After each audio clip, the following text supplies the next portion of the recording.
नया chapter start करेंगे probability. ठीक है, ये वर्ड आप फेमिलियर हो, बहुत टाइम से ये आप सुनते आ रहे हो ये वर्ड प्रोबेबिलिटी मतलब इसका common day to day life में भी बहुत ये वर्ड यूज होता है।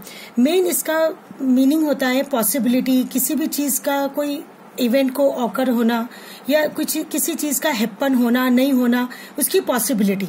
ठीक है, डे टू डे लाइफ में भी हम बहुत बार बोलते हैं कि probability it may rain today, he may possible join politics like that, है ना। तो इस तरह से हम इस चैप्टर में ये देखेंगे कि मैथमेटिकल फॉर्म में एक प्रोबेबिलिटी को कैलकुलेट किया जा सकता है। किसी भी चीज का होना या नहीं होना, उसकी प्रोबेबिलिटी, उसकी पॉसिबिलिटी का कैलकुलेशन यहाँ पर अपन हम देखेंगे। ठीक है, जैसे अगर अपन छोटा सा एक एग्जांपल ले कि अगर एक क्रिकेट मैच है तो उसमें जीतने की प्रोबेबिलिटी या हारने की प्रोबेबिलिटी ले अपन, तो वो अपन 1/2 ले सकते हैं। कैसे 50% जीत हो सकती है, 50% उसकी हार हो सकती है पर्टिकुलर कोई टीम की। ठीक है, तो यहाँ से अपन एक चैप्टर स्टार्ट करेंगे जो हम प्रोबेबिलिटी। अब इसको कैलकुलेट कैसे करते हैं, ये बहुत ज्यादा कोई आपके लिए नया चैप्टर नहीं है। 7th क्लास से ये चैप्टर अपन करते हुए आ रहे हैं, वही कॉन्सेप्ट है, वही फॉर्मूला आपको यूज करना है जो अभी तक अपन करते हुए आ रहे हैं। इसमें यही होगा कि जो इवेंट्स के होना नहीं होने, जो भी उसकी प्रोबेबिलिटी के, जो उसके ऑकर होने के फेवरेबल चांसेस है, उसकी केस है, वो हम ऊपर न्यूमरेटर में लिखेंगे और नीचे डिनोमिनेटर में टोटल नंबर ऑफ केस। मतलब किसी भी चीज के होने के फेवरेबल और नीचे टोटल। ठीक है, टोटल नंबर ऑफ कितना उसमें हो सकता है वो। इस तरह से अपन इसको कैलकुलेट कर सकते हैं, किसी भी इवेंट का होने के प्रोबेबल चांसेस और नीचे उसके टोटल चांसेस। ठीक है, अब जैसे अपन एक एग्जांपल ले लेते हैं हेड टेल का। ठीक है, ये भी अपन बहुत टाइम से करते हुए आए हैं। अगर आपके पास कोई एक कॉइन है, ये एक कॉइन है, इसमें अगर आपको प्रोबेबिलिटी देखना है तो ये एक हेड है, ये टेल है। अगर आपने इसको टॉस किया और अगर हेड आता है तो ये क्या हो गया, इसकी प्रोबेबिलिटी क्या हो जाएगी, हेड एक ही है एक, और हेड और टेल ये दो हो गए आपके आउटकम, टोटल आउटकम। जैसे अपन ने यहाँ पर लिखा ना टोटल आउटकम, वो तो नीचे आएगा 2, तो ये इसकी प्रोबेबिलिटी हो गई। अगर मान लो यहाँ पर 2 कॉइन ले रहे हो और अगर आप 2 कॉइन इसको इससे टॉस कर रहे हो तो ये इसमें इसके आउटकम क्या क्या हो सकते हैं, या तो हेड आएगा, या दोनों में टेल आ सकता है, या पहले में हेड आए दूसरे में टेल आए, पहले में टेल आए दूसरे में हेड आए। ये 4 इसके आउटकम हो सकते हैं। अब जैसे मैंने यहाँ पर ये टॉस किया, यहाँ पर एक हेड है एक टेल है, मतलब ये हेड और टेल एक जो आया है इसमें अपन 1 लेंगे और नीचे लिखेंगे 4। तो इसकी प्रोबेबिलिटी हो गई कि अगर आप 2 बार करते हो तो उसमें एक हेड एक टेल आने की प्रोबेबिलिटी 1/4 हुई। लेकिन ये भी हेड और टेल है, यहाँ पर अपन कॉइन नंबर 1 कॉइन नंबर 2 ऐसा कर सकते हैं। लेकिन अगर सिर्फ आपको ऐसा बोला है कि आप एक हेड और एक टेल की आप पॉसिबिलिटी या प्रोबेबिलिटी निकालिए, तो यहाँ पर ये 2 केसेस है, तो वहां पर होगा 2/4, मतलब 1/2। एक हेड और एक टेल आने की प्रोबेबिलिटी, ये 2 केस है, 2 फेवरेबल केसेस है, तो यहाँ पर 2/4 रखेंगे और 1/2 होगा। ठीक है, अगर मान लो आपके पास 3 कॉइन है, ये सब तो आप थोड़ा प्रीवियस क्लासेस में कर चुके हो। अब आपके पास आएंगे 3 कॉइन, अब आपको 3 कॉइन को टॉस करना है और आपको देखना है कि ये आउटकम कितने होते हैं।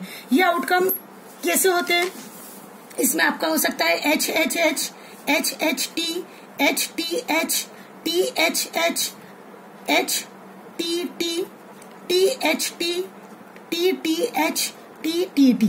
ठीक है, इसके भी एक ट्रिक है, ये टोटल 8 आउटकम होंगे, 1 2 3 4 5 6 7 और ये 8, ये टोटल 8 आउटकम होंगे। इसकी भी एक ट्रिक होती है कि इसको कैसे लिखते हैं। पहले अगर आपने 3 बार हेड 3 बार टेल लिख लिया, फिर 2 हेड, ये भी 2 हेड, ये 2 हेड, इसको स्टार्टिंग, फिर ये मिडिल में टेल और ये लास्ट में 2 हेड, फिर इसी तरह से टेल, 1 हेड और 2 टेल। ठीक है, ये 2 टेल, बीच में 1 हेड और ये 2 टेल और लास्ट में 1 हेड। इस तरह से इसको जमा कर अपन लिख सकते हैं। तो अगर आप 3 कॉइन टॉस करते हो तो उसमें इसकी प्रोबेबिलिटी जो है वो इस तरह से 8 आती है। अब जैसे यहाँ पर आया है 2 टेल आए हैं और 1 हेड आया है, तो यहाँ पर 2 टेल और 1 हेड, ये रहा 2 टेल 1 हेड, ये भी और ये भी, ये 3 हुए। ठीक है, तो इसमें अगर ये 2 टेल और 1 हेड की प्रोबेबिलिटी अगर हम देखें तो ये हो जाएगा 3/8, क्योंकि यहाँ पर 3 फेवरेबल केसेस है।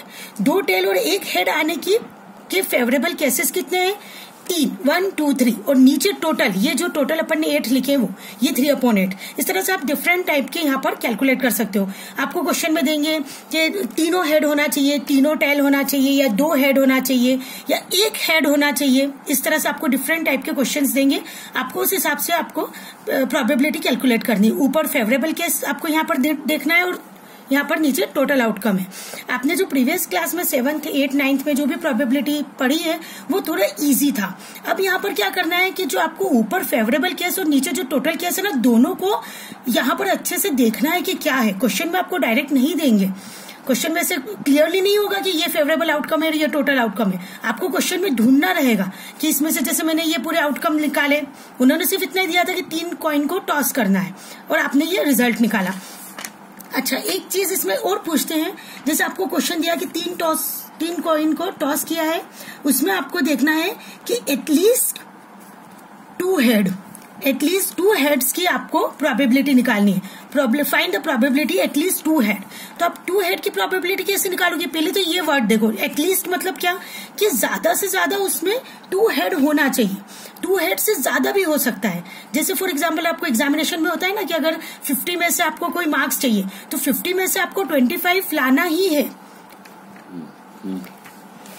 एटलीस्ट आपके 2 हेड उसमें आना ही चाहिए। जैसे अपने एग्जामिनेशन का अपन ने देखा कि 50 मार्क्स का पेपर है, 25 आपको लाना है, तो एटलीस्ट 25 तो आपको लाना ही है। आप उससे ज्यादा भी ला सकते हो, ठीक है। तो इसी तरह से इसमें होगा एटलीस्ट 2 हेड। एटलीस्ट 2 हेड में कौन कौन काउंट होगा? एक तो ये 2 हेड वाले तो पहले सारे आ ही जाएंगे, ये जो 2 हेड वाले हैं, ठीक है। अब 2 हेड से ज्यादा भी आ सकते हैं, ठीक है, तो ये भी काउंट होगा उसके अंदर, क्योंकि इसमें 2 हेड है और 2 हेड में उसमें कंडीशन दी है एटलीस्ट, मतलब 2 होने चाहिए। 3 भी है तो कोई प्रॉब्लम नहीं है, आप ले सकते हो, इन आएगा, ठीक है। तो ये 4 हो गए आपके, तो इसकी प्रोबेबिलिटी आपकी आएगी 4/8, ठीक है, और ये हो जाएगा 1/2 इस तरह से, ठीक है। अब इसमें एक चीज और होती है, एटमोस्ट, ठीक है। जैसे एटलीस्ट में कम से कम था, एटमोस्ट में ज्यादा से ज्यादा होगा। जैसे आपको दिया है कि एटमोस्ट 2 टेल, ठीक है, तो इसमें क्या होगा कि आपको जो 2 टेल वाले हैं, एटमोस्ट 2 टेल मतलब क्या होगा, जैसे कि अपन ने एक कोई ऐसे का एक पेज लिखा है, ठीक है। इस एग्जांपल से आपको बहुत अच्छा समझ में आ जाएगा। उसमें ऐसा है कि अगर मान लो आपने 4 से ज्यादा मिस्टेक किए तो आपके मार्क्स कट होंगे। तो आप क्या बोलते हैं उसमें कि एटमोस्ट 4, ठीक है। अब एटमोस्ट 4 या 5 जो भी आपको कंडीशन दी है, मतलब तो अगर आपको एग्जामिनेशन में ऐसा दिया हुआ है तो आप क्या कर सकते हो कि आपने 4 मिस्टेक किए तो आप 4 से कम भी कर सकते हो ना, 3 मिस्टेक हुई या 2 मिस्टेक हुई, इस तरह से। तो यहाँ पर भी वही कॉन्सेप्ट है, एटमोस्ट 2 टेल मतलब आपको 2 टेल है वो तो सब काउंट करना ही है, उसके साथ साथ जो 1 टेल हो और 0 टेल हो वो भी इसमें काउंट होगा कम, ठीक है। अब इसमें मतलब ये वाला 1 2 3 4 5 6 7 ये सातों आउटकम इसमें फेवरेबल केसेस में आएंगे न्यूमरेटर में। सिर्फ ये नहीं आएगा, ये जो टी ना, ये जो है ना, ये क्या हो रहा है कि एटमोस्ट मतलब ज्यादा से ज्यादा 2 होने चाहिए, पर यहाँ पर तो 3 है तो ये नहीं आएगा। इस तरह से इसकी प्रोबेबिलिटी हो जाएगी 7/8, ये आंसर।